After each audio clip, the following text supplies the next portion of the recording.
doing? Yeah, good. Your album Campfire was released on May 3rd. How you feeling about it? I feel good. I really loved recording it. It felt like a progression in a good way, and I'm happy with it. So sad, what happened to? It's good to see you again. That old son of a gun. What can you tell me about the man behind the music? I've been doing music my whole life, playing piano since I was a little kid. Then I started playing guitar when I was like in seventh grade, and I've been obsessed with the Beatles. I started with the Beatles obsession, then that moved into like Nirvana and all that. And I've been in bands my whole life, and I've just always wanted to write music and record songs. Out of time. Something we may never find. What's your favorite Beatles album? Like I actually prefer the early stuff. Really? Is that crazy? Maybe. No, not at all. Yeah, you can like whatever you like, but yeah, maybe a little bit. Like how there are those two like greatest hits. One's red and one's blue. Hmm. I like the red one. Okay. I don't think I mean I love them obviously. I mean who doesn't? But yeah, I don't know. I've got to go early Beatles. I'll do my research. And Nirvana as well. What other groups and bands would you say influenced you? Oh, like I love the Velvet Underground. Oh yeah. They're one of my favorites. And I love like I used to be, I mean I'm because I started playing pedal steel in like during COVID. It's something I always wanted to do, and I finally bought one during COVID, and I got way into it. Like kind of opened the door to like the whole old school country thing that I didn't really know much about, and I got way into it.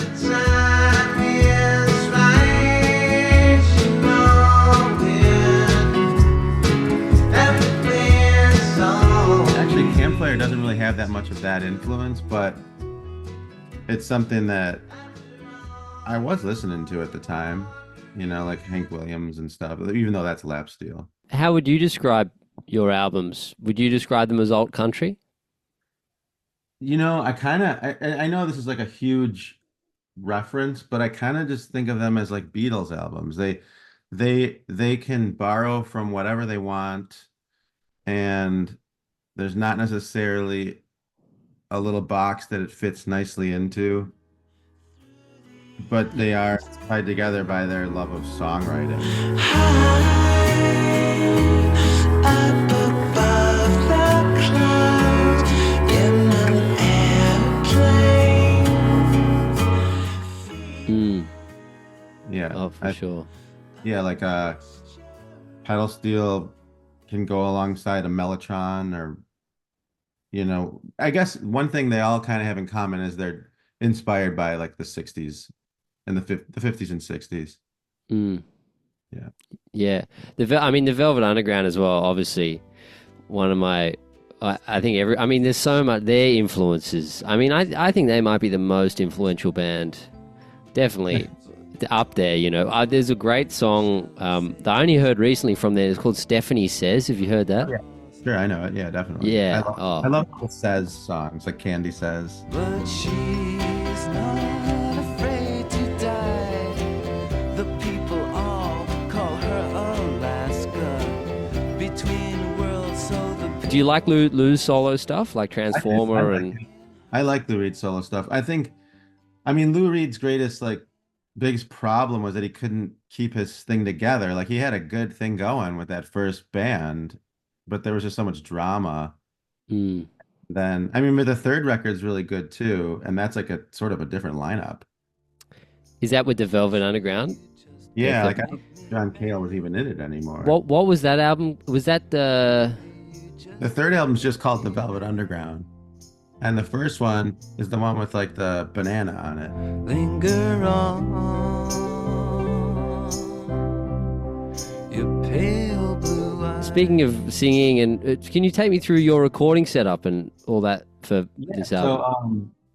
I used to make music with Logic Pro, like with a DAW and stuff, but I found that I could never make anything I liked because I was overwhelmed with all these choices. And then in like 20 again during COVID, like in 2020, I decided to like go back to what I started with, which was like a tape machine. And it was great. It freed me in an ironic way because it like limited me so much. I couldn't make all these infinite choices. And it was what I started with way back. And so I just use a tape machine to like record the basic tracks, and I like do some mix downs and stuff. And then I bring them over to a digital multi-track recorder, and then I just do overdubs and stuff. And it's great. I don't use a computer. I love it. We're far away from here, behind a neighborhood. There's a park beside a lake, underneath the cottonwoods. Is there any songs on the album with an interesting story behind them that you want to get into? Um, yeah, View of London is is just about like how me and my family, we were in London and we were walking around and just enjoying all the little sights and stuff. And it's the song is just right there. The lyrics are exactly what it's about. And I really am happy with how that came out. We're at Regent's Park in the grass. There's people, but I we've think a lot got of my songs are just kind of like impressionistic little moments. You know, like you could write a song about like stapling two pieces of paper together. It's such a mundane task, but it's just, like a little bit of an impressionistic moment you're having. Mm. And if you have London's like that. the view of London from above. What's your writing process like? It's like I've always got like 50 little bits that I'm revolving in my head. Mm. And some of them like stick together and they like three of them will get put together as a song, and then another three will get put together as a different song. But it t could take like years for that bit that's revolving in my head to like finally finish itself and Mm. latch on to another two bits.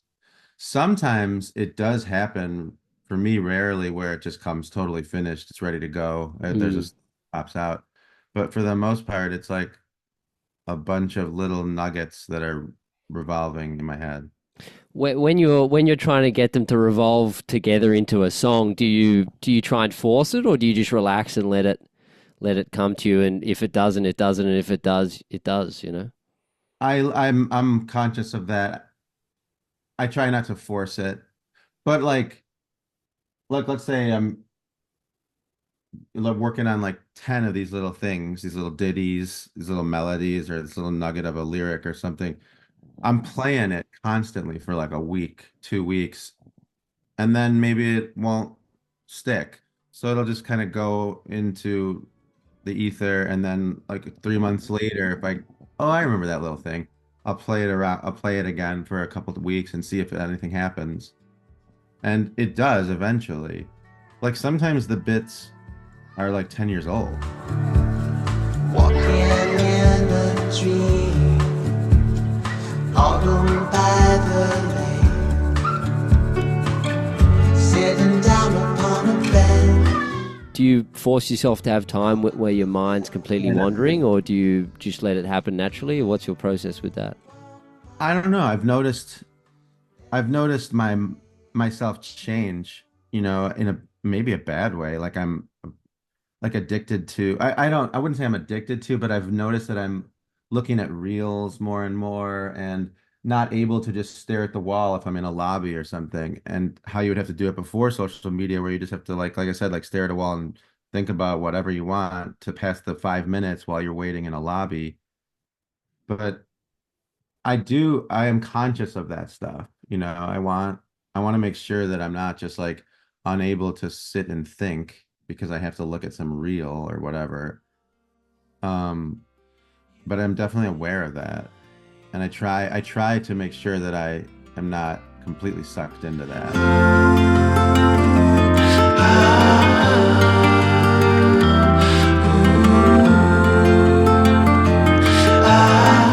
In terms of new stuff, what are you working on? What's your where do you see Oh yeah, so I've the got sound going? my next album is being mixed right now.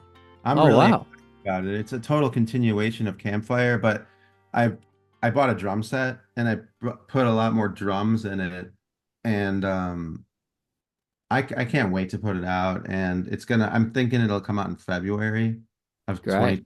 2025, and that's being mixed. But I'm also working on. I've got like the 10 songs recorded for the album after that one that I'm kind of doing overdubs on. Oh my God. I just love recording.